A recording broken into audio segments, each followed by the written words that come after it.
Bonjour et bienvenue dans cette nouvelle série HTT Stories, le podcast qui retrace le parcours de mes invités, anciens lauréats du Handitech Trophy, depuis le concours jusqu'à aujourd'hui.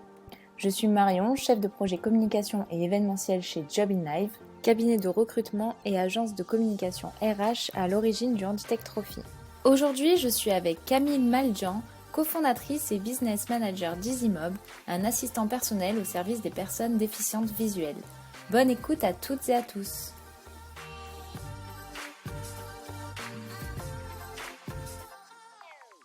Bonjour Camille, merci d'être parmi nous aujourd'hui. Bonjour Marion, merci à toi. Camille, tu es cofondatrice et business manager d'EasyMob. Tu as participé au Handitech Trophy en 2019 et tu as remporté un trophée dans la catégorie Solutions de mobilité. Est-ce que pour commencer, tu peux nous en dire un peu plus sur le dispositif que tu as développé ? Oui, bien sûr. Donc, du coup, EasyMob est une application qui va permettre d'aider les personnes déficientes visuelles dans chaque étape de son trajet. Je vais faire une petite expérience immersive. Donc, fermez les yeux et imaginez-vous un trajet en transport en commun, les yeux fermés. Donc, vous partez de chez vous, vous souhaitez vous rendre en bas de la tour Montparnasse. Vous arrivez à la gare. Comment vous localisez le bon quai qui va dans la bonne direction? Une fois sur le quai, comment localisez-vous une porte pour entrer dans le train? Une fois dans le train, comment localisez-vous un siège disponible pour vous asseoir? Manque de peau, vous êtes sur la ligne 6 et le train n'est pas vocalisé. Comment faites-vous pour savoir à quelle station descendre? Enfin, vous êtes arrivé à votre destination, vous descendez du train, vous êtes sur le quai, du bruit aux alentours, des personnes qui se bousculent. Comment vous repérez-vous dans les couloirs de la station pour vous rendre en bas de la tour Montparnasse? Vous pouvez réouvrir les yeux et on peut vite se rendre compte que c'est des situations qui sont assez problématiques lorsqu'on a perdu le sens de la vue. Et nous avons donc développé une application chez EasyMob qui permet de répondre à ces différentes problématiques de façon très simple avec l'utilisation d'un smartphone. La première étape, en fait, ça va être comme une application de transport où la personne va rentrer son itinéraire et on va l'accompagner sur chaque étape de son trajet. Donc, on va lui guider de manière simple avec le GPS qu'elle utilise dans son téléphone jusqu'à la gare. Et une fois arrivée à la gare, on va la guider jusqu'au bon quai. Une fois arrivée sur le quai, elle va utiliser son téléphone comme un scanner. C'est-à-dire qu'elle va balayer les alentours avec son smartphone. Et dès que la porte du train va rentrer dans le champ de vision de la caméra du téléphone, ça va émettre un signal sonore et un retour en vibration. On va pouvoir guider la personne en temps réel sur la localisation de l'objet en question, soit ici par exemple la porte, et c'est de la même manière avec le siège disponible dans un train ou dans un bus.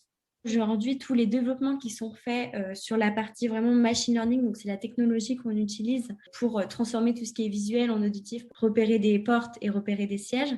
Donc là, nous n'utilisons pas déjà d'infrastructure à mettre en place sur les trains. Nous n'utilisons pas de GPS ni de réseau. En vrai, c'est un algorithme d'intelligence artificielle qui va permettre de détecter en temps réel les objets qu'on souhaite identifier. Et j'ai vu aussi que c'était une solution qui était gratuite. Effectivement, du coup, notre modèle économique, c'est tout d'abord, ça fait partie aussi des valeurs internes à l'entreprise où on souhaite que l'utilisation soit gratuite pour l'utilisateur. Donc, on se tourne vers les opérateurs de transport et vers les collectivités et agglomérations afin qu'ils mettent en place une solution qui permette d'améliorer l'accessibilité de leur réseau de transport. Et aujourd'hui, il y a combien de personnes qui travaillent avec toi ? Alors, l'équipe est fondée de 3 fondateurs. Donc, Robin sur la partie produit et développement technique. Donc, il y a également Julien qui fait partie de l'équipe technique et qui, lui, pilote les sujets d'innovation. Et moi qui suis fondatrice et qui s'occupe de tout ce qui est relations commerciales, relations avec les utilisateurs et les associations. On a également 2 alternants qui nous ont rejoints il y a quelques mois. Donc Augustin sur la partie communication et Toki Cédric sur la partie développement informatique. L'équipe s'agrandit très vite parce que nous avons 4 recrutements en cours qui vont arriver dans les prochains mois.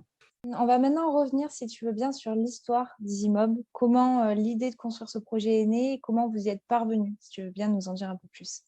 Donc, comme je le disais, EasyMob, c'est trois cofondateurs. Donc, on est tous issus de la même école d'ingénieurs. Donc, c'est un projet qui a démarré sur les bancs de l'école, si on peut dire ça. Voilà, c'était un projet technique de fin d'études dans notre école d'ingénieurs. L'encadrant du projet technique de fin d'études de Robin était non-voyant et faisait plus de 2 heures de transport tous les jours. Et dans le cadre de ces projets, il a mentionné le fait qu'il aimerait bien avoir une solution qui lui permet de détecter une porte de train lorsqu'il est sur le quai. Donc de là, Robin s'est vite précipité, il était intéressé par le sujet. Face à ça, donc moi j'étais une année en dessous et je devais faire un projet start-up. Et puis Robin, on se connaît par le cercle du BDU de l'école. Et il m'a montré ce projet-là. Et puis j'ai dit, mais c'est fantastique. En plus de ça, utiliser la technologie au service du bien commun et pour des personnes en situation de handicap, c'est un truc qui m'intéresse vraiment. J'avais un bagage en médecine. Je faisais des études du coup en matériaux et un double diplôme dans le domaine du médical. Donc j'ai toujours eu cette appétence pour les personnes fragiles. Et donc, directement, j'ai rejoint avec lui le projet. Et de là, on a tout construit et puis on s'est lancé. Et au final, on s'est rendu compte qu'il y avait un marché, que la solution était innovante, que les utilisateurs étaient très intéressés par ce projet-là. Donc, on a poussé la solution et on a créé la société en 2019. Le premier prototype, il a fonctionné 3 mois après le début du projet technique de Robin. Donc, c'est-à-dire 3 mois après l'idée qui a été émise par l'encadrant, Robin a développé, il prenait tellement à cœur ce sujet-là et ce projet-là qu'en 3 mois, il avait déjà réalisé un premier prototype qui a bien évolué depuis, mais effectivement, il y avait déjà quelque chose qui a été fait pendant ce projet-là. Et Julien, par la suite, qui nous a rejoints, pareil, qui trouvait d'utiliser les nouvelles technos au service du bien commun, ça l'a vraiment intéressé. Donc, Julien avait une année au-dessus de Robin. Il avait déjà quitté les bancs de l'école d'ingénieur pour intégrer les bancs de l'université et faire un master spécialisé en data mining. Et c'est de là où il a connu le projet EasyMob. Et puis, technologie qu'on utilisait était en rapport avec son master spécialisé.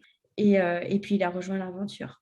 Si tu veux bien, on va revenir sur la participation au Handitech Trophy. Donc en 2019, EasyMob avait remporté un trophée dans la catégorie solutions de mobilité. Est-ce que tu t'en souviens? Est-ce que tu peux nous en parler un petit peu?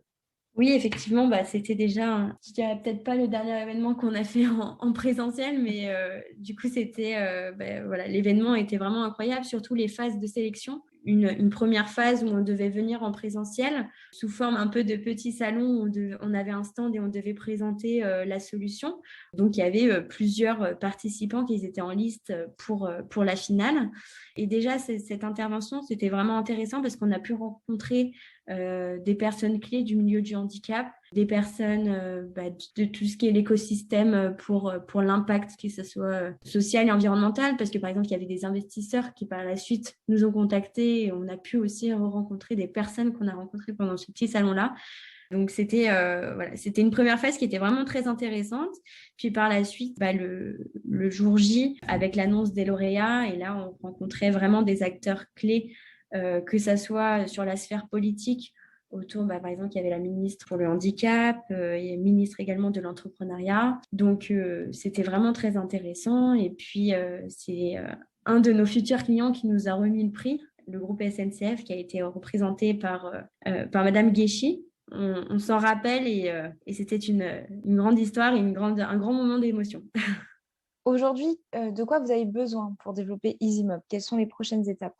Alors, les prochaines étapes, on est en pleine phase de recrutement. Donc, on est en train de structurer justement notre croissance. On est passé de 3 à bientôt 10. Ce n'est pas rien. Donc, il faut structurer justement cette croissance. On aura d'autres développements, d'autres sujets dans les mois à venir. Également, 2 expérimentations qui arrivent. On commence une expérimentation avec Île-de-France Mobilité sur 6 mois. Donc sur le territoire francilien, et une autre expérimentation qui va arriver par la suite avec l'Urban Lab et donc la ville de Paris, également pour tester la solution EasyMob à plus grande ampleur, avec plus de 300 personnes déficientes visuelles. Donc il y a des associations qui sont partenaires avec nous sur ces expérimentations afin de valider l'usabilité de la solution, la fiabilité et la sécurité également des utilisateurs. Donc c'est un réel challenge pour nous qui arrive et une réelle opportunité également. Et on est également en train de structurer notre levée de fonds. Donc, on a prévu une levée de fonds pour fin 2021. Donc, nous commençons à partir du mois prochain les premières démarches. Camille, on arrive au bout de ce podcast. Est-ce que tu vois quelque chose à rajouter sur EasyMob ou est-ce que pour conclure, tu aurais un mot d'encouragement pour la génération 2021 du Handitech Trophy? Alors, je dirais que tous ensemble pour une ville plus inclusive et plus accessible, c'est ensemble qu'on construit tout ça. Donc, c'est important de s'équiper et de s'allier avec des acteurs tels que la Handitech Trophy. Si je dois passer un message pour les futurs lauréats de la catégorie mobilité ou autre, c'est que n'hésitez pas à participer à ce challenge, à ce concours, parce que je dirais que c'est plus qu'un concours en fait. C'est vraiment des opportunités, que ça soit business, mais aussi humaines, en rencontrant des personnes qui vont vous apprendre énormément sur l'écosystème du handicap, mais également sur l'écosystème de la tech et de l'entrepreneuriat en globalité. Donc, n'hésitez pas à y foncer. Merci beaucoup Camille d'avoir été parmi nous aujourd'hui. Moi, je te dis à bientôt. À bientôt Marion.